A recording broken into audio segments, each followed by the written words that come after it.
जय भीम। एक बार और जोर की जय भीम। आएगा आएगा। मंच पे विराजमान प्रदेश प्रभारी जी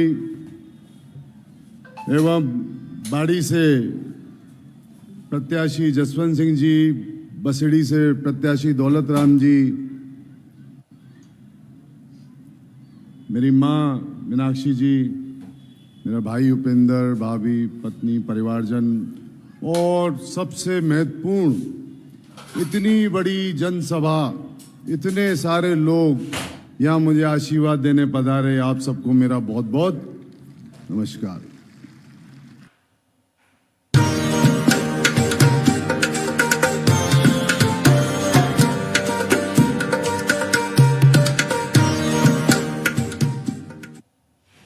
राजनीति में नहीं आया, सही बताऊं, मैं तो परिस्थिति की पैदाइश हूं।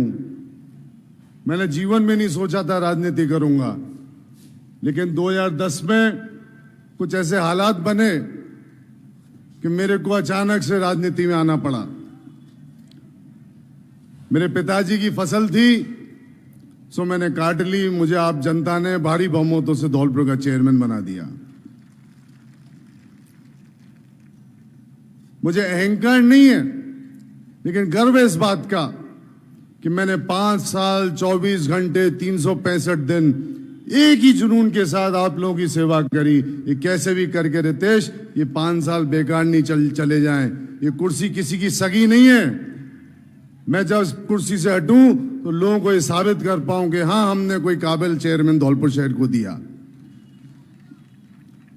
लगातार मेरे कर्मचारी भी थक जाते थे, मुझसे कहते थे, चेयरमैन साहब तुम 8-8, 9-9 बजे तक ऑफिस में बैठे रहते हो, कब जाओगे? तुम बैठे रहते हो तो हमें बैठना पड़ता है।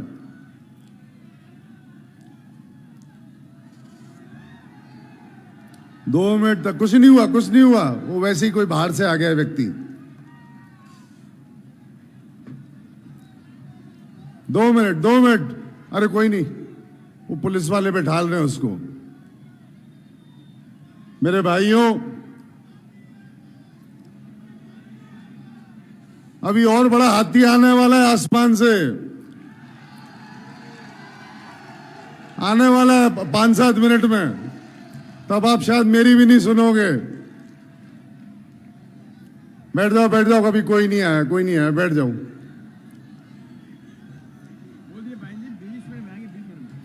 अरे मुश्किल से 10-15 मिनट लगेंगे, मुश्किल से 10 मिनट। वहां से रवाना हो गई आगरा से, मुश्किल से 10-15 मिनट। नेक मोई सुन लो, फिर मौका नहीं मिलेगा। बोल लूं क्या? तो नेक सुन लो, और सुनना चाहिए। आप जब तक नहीं सुनोगे अपने प्रत्याशी को, तो आपको पता नहीं पड़ेगा वो सोचता क्या है, करना क्या चाहता है, उसका व्यक्तित्व क्या है, वो अंदर से इंसान कैसा है। तो सुनना चाहिए। शोभा रानी जी को भी सुनना। रटाया कागज पन्ना लेके घूम रही हैं। उनसे कहना जब आपके बीच बोलने आए तो उनसे कहना, विधायिका जी पहले भाई कागज या घर छोड़ के आओ तब बोलियो।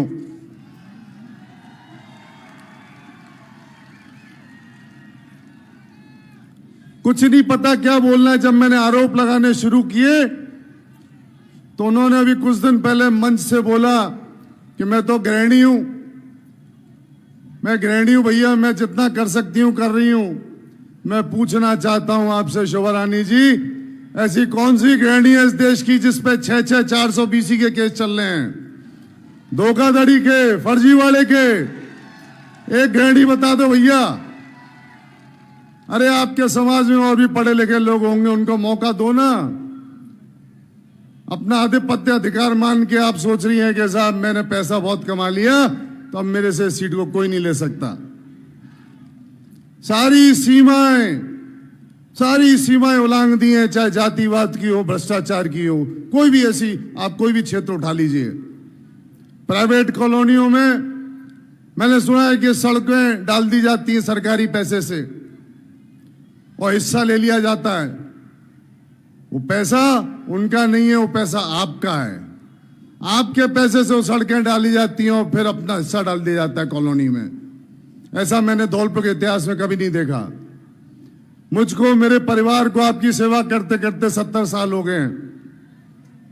एक आदमी उंगली उठा के नहीं कह सकता, भ्रष्टाचार की कोई उंगली नहीं उठा सकता। और या 10 साल के अंदर ऐसे 100 प्रकरण में गिना दूंगा कि जहां इन्होंने भ्रष्टाचार फैलाया।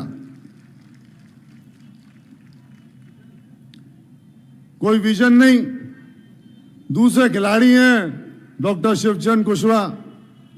2018 के अंदर धौलपुर की जनता ने कांग्रेस की टिकट पर लड़े थे और धौलपुर की जनता ने 20,000 वोटों से उनको हराया।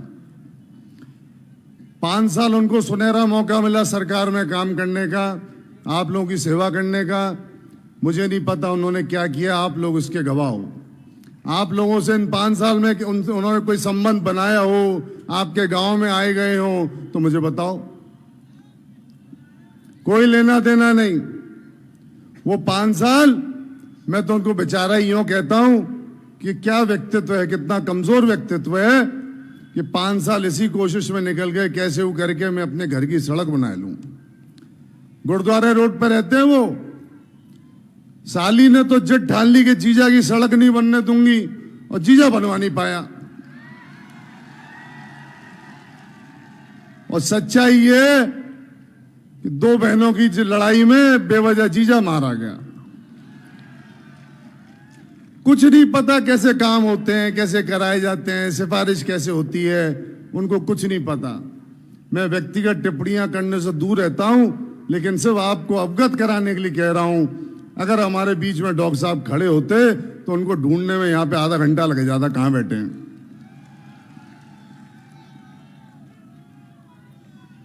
जो भी आपका तरीका हो ये नापने का कि बेहतर कैंडिडेट कौन है, अच्छे से नाप तोल करके तराजू में तोलिएगा।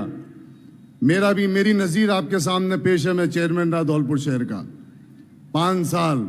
आप अच्छे से मेरे बारे में ठोक बजा के जानकारी करें कि रितेश व्यक्ति कैसा है, इंसान कैसा है, भ्रष्ट तो नहीं है, ईमानदार है कि नहीं है, इसका व्यवहार कैसा है, बोलता कैसा है, लोगों की सुनता है कि नहीं सुनता है, काम करता है कि नहीं करता है, ठेकेदारी तो नहीं फैलाता है। जितने भी मापदंड होते हैं ये तय करने के लिए कि किस कैंडिडेट को हम चुने, उन सभी मापदंडों पे मेरे को तराजू में आप तोलो और फिर आपके मन से, आत्मा से आवाज निकले कि हाँ इन तीनों में रितेश काबिल है, तो फिर मेरे को एक बार परखो, एक मौका दो।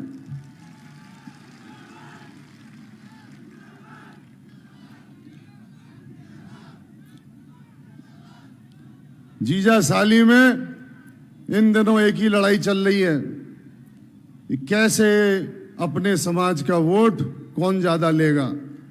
भूल गए अन्य समाजों को सिर्फ एक ही चीज पर ताकत लग रही है, भैया कुशवाहा समाज का साली ज्यादा लेगी कि जीजा ज्यादा लेगा।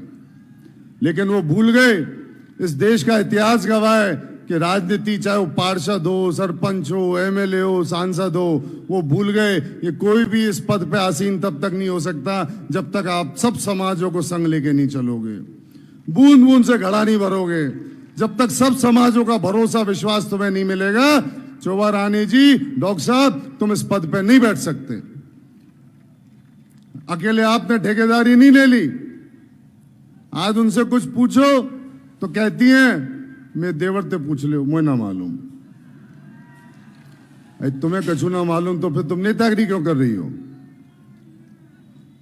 मेरे बारे में आप जानकारी करना, मेरा निवेदन है।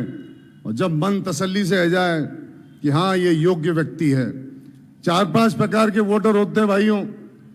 एक वोटर वो होता है जो पार्टी के आधार पर वोट देता है, पार्टी से बंधा होता है कि नहीं साहब मैं तो जाई पार्टी से बंधा, मेरी साख गुजर गई साहब वोट देते देते। एक वोटर ऐसा होता है जो ये देखता है कि साहब मुझे किस जाति को वोट देना है, इसको देना है, किसको नहीं देना है, मुझे साहब ब्राह्मण पसंद आने में ब्राह्मण ना दे रहा हूं। हो सकता है कुछ ऐसे हों। एक वोटर ऐसा होता है जो गांव की गुटबाजी, पार्टीबाजी से चलता है।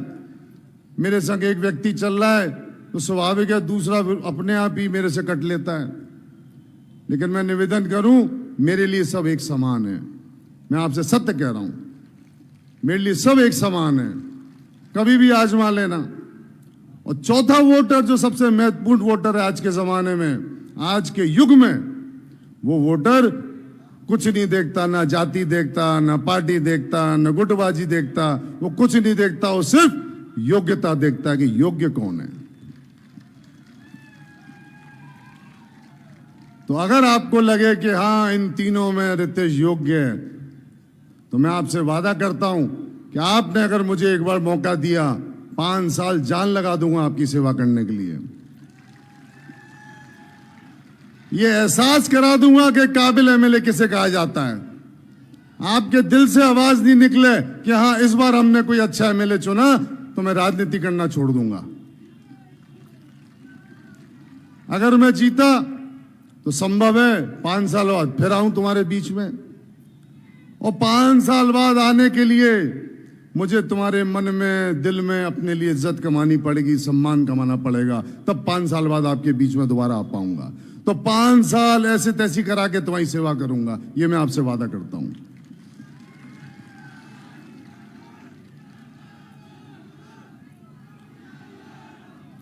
मैं कहता हूं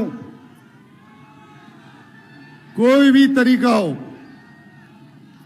कागज पेन लियो, कागज पेन पे तीनों के नाम लिखना, कैंडिडेटों के, तीनों कैंडिडेट के नाम लो। मैं साहब, शोभा रानी जी, डॉक्टर साहब, रितेश, तीनों में कौन बेहतर है व्यवहार में, काम में, योग्यता में। और जब देखना नंबर किसके ज्यादा आए तो निर्णय लेना। और लगे कि यार तीनों के नंबर बराबर हैं यार, अब क्या करें, अब कौन दे वोट, मन कंफ्यूज हो जाए, समझ नहीं पाए, तो फिर ऐसा करियो कि मंच पे तीनों को खड़ा कर लेना, जो सुंदर लगे बाय दे दियो। रितेश शर्मा जिंदाबाद जिंदाबाद जिंदाबाद जिंदाबाद जिंदाबाद। आगे आगे हाथी आएगा, आगे आगे हाथी आएगा, आगे आगे हाथी आएगा। ये तो मेरा अनुमान है कि तीनों में तो सुंदर मैं ही दिखूंगा। तो भाइयों देखिए, जिस तरीके से मुझे आप परखना चाहो, जो भी तरीका आपको सही लगे, मैं उसका इम्तिहान देने को तैयार हूं। और आपसे वादा करता हूं, अगर आपने मुझे चुना, सीधे मेरे घर में घुसे आना, सीधे, किसी को संग लाने की जरूरत नहीं है। ये मत सोचियो यार रितेश के पास जा रहे हैं, कौन ले जाएं, कौन फलाने कौन ठिकाने ले जाएं, डायरेक्ट आओ। मेरा घर इतना बड़ा है, पुराना, कि हम गिनती के 4 प्राणी अकेले पड़ जाते हैं वहां घर में। आप लोग आओगे तो मेरे घर की शोभा बढ़ेगी। मुझे गर्व होगा कि आज मेरे घर में लोग आए हैं, पधारे हैं। मैं तो चाहता हूं, और यही तो मेरा लालच है, यही मेरा लालच है कि मेरे घर की शोभा बढ़े आप लोगों से। और इसीलिए मेहनत कर रहा हूं, इसीलिए राजनीति कर रहा हूं। ये मेरा शौक है, मेरी दुकानदारी नहीं है शोभा रानी जी की तरह। उनके लिए दुकानदारी होगी। सुनते हैं कि राज्यसभा के अंदर बहुत बड़ा सौदा हुआ है। राज्यसभा की जो टिकट जो उन्होंने वोट डाला था कांग्रेस को, कहते हैं वो सौदा बहुत बड़ा था, 35 करोड़ का था। अब भैया पता नहीं कितने का था, लेकिन मेरे लिए रोजी रोटी नहीं है भाइयों, मेरे लिए तो शौक है। मैं आपके बीच में अपने आप को, अपने परिवार को जिंदा रखना चाहता हूं, और जिंदा रहने की लड़ाई लड़ रहा हूं। तो मेरे को एक मौका दें, मेरे में काबिलियत होगी, मुझ में लायकी होगी, तो आप सबको समेट कर रखूंगा, सबको एक परिवार की तरह संग लेके चलूंगा। ये मैं आपसे वादा करता हूं। कभी भी पीठ नहीं दिखाऊंगा, कंधे से कंधा मिला के तुम्हारे हर दुख सुख में तुम्हारे साथ खड़ा रहूंगा। सूचना आई है बहन जी, पहुंचने वाली हैं थोड़ी देर में, और जो थोड़ी बहुत जो जगह खाली रह गई है, मुझे लग रहा है कि वो भी बढ़ने वाली। उनको हेलीकॉप्टर को देखते ही सब लोग सिमट जाएंगे। जो लोग रोड पे खड़े हुए हैं, आप लोग अंदर आ जाएं, बहुत अच्छा लगेगा। जब मैं बहन जी से टिकट मांगने गया, मैं निवेदन करूं, जब मैं बहन जी से टिकट मांगने गया दिल्ली, तो उन्होंने मुझसे पूछा, रितेश जी चुनाव जीत जाओगे? मैंने कहा साहब जीत जाऊंगा। एक छोटी सी शर्त है। पूछा उन्होंने क्या? मैंने साहब आपको धौलपुर आना पड़ेगा। तो हंस गई और हंसने के बाद फिर उन्होंने मेरे से वादा किया कि मैं धौलपुर आऊंगी। और आपको शायद नहीं पता होगा लेकिन राजस्थान की सभी रैलियों की शुरुआत आज धौलपुर से ही शुरू हो रही है, क्योंकि उनके पास रिपोर्ट बहुत अच्छी जा रही है धौलपुर की। मुझे नहीं पता ये भगवान का मैसेज है या परिस्थिति है या मेरा भाग्य है, लेकिन जब आप वोटिंग मशीन पे वोट डालने जाओगे ना तो वह उस पर पहला नंबर भी मेरा ही है, रितेश का। पहले पे मैं हूं, दूसरे पे डॉक्टर साहब और तीसरे पे शोभा रानी। और चाहे कछु मान लो, शायद हो सकता है किस्मत से आप लोग अपना बढ़ाए जा रहे हो। तो मेरा निवेदन यह है कि मैं, जैसे एक मालगाड़ी होती है भाइयों, मालगाड़ी में जो इंजन होता है वो 50-60 बोगियों को, भारी भरकम बोगियों को 30-40 किलोमीटर तक बड़ी ताकत लगा के खींचता है, धीरे धीरे ताकत लगाता है। और 40-50 किलोमीटर जब वो रफ्तार पकड़ लेता है तो वो इंजन तो बंद हो जाता है, अपनी ताकत लगाना बंद कर देता है। फिर वो बोगियां होती हैं जो वह इंजन है धक्का देते हैं। तो इंजन का काम मैंने कर दिया। तुम में कहा जाए 8 दिन के कहा बोगी बन जाऊं तो मेरी पार हो जाएगी।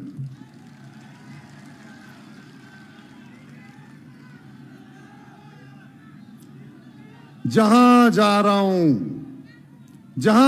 हूं, जिस गांव में जा रहा हूं, मैंने कल्पना नहीं की थी। आपसे सत्य बोल रहा हूं, झूठ मैं बोलता नहीं हूं, कभी भी आजमा लेना, कभी भी झूठ नहीं बोलता। जिस गांव में जा रहा हूं लोग मुझे गले लगा रहे हैं, प्यार कर रहे हैं, प्यार लुटा रहे हैं मेरे पे। रिजल्ट जो भी हो वो तो भगवान और आप लोग तय करोगे, लेकिन मैं इस ऋण को कैसे चुका पाऊंगा मुझे नहीं पता।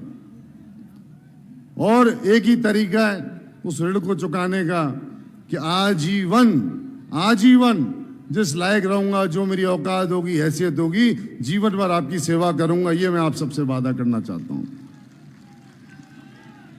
मैं कोई आजकल का खिलाड़ी नहीं हूं कि एक चुनाव लड़े और चले गए। आप लोगों के बीच में रहने के लिए आया हूं, आपके बीच का ही बच्चा हूं। 80% लोगों को आज भी नहीं पता होगा उनकी विधायक कहां रहती हैं। रात को 11-12 बजे अगर सूचना आ जाए, कोई दिक्कत आ जाए, आप लोग एक दूसरे का मुंह ताकोगे कहां जाएं, हमारी विधायक कहां है। 15 किलोमीटर दूर मनिया में रहती हैं और मेरा घर आप लोगों का देखा हुआ है। कभी भी आजमा लेना, रात को 12 बजे, सुबह 4 बजे खड़ा मिलूंगा आपके संग। तो इसी निवेदन के संग भाइयों, आपका बच्चा हूं, आपका भाई हूं, दोस्त हूं। एक मौका दोगे, आजीवन आप लोगों के संग निभाऊंगा।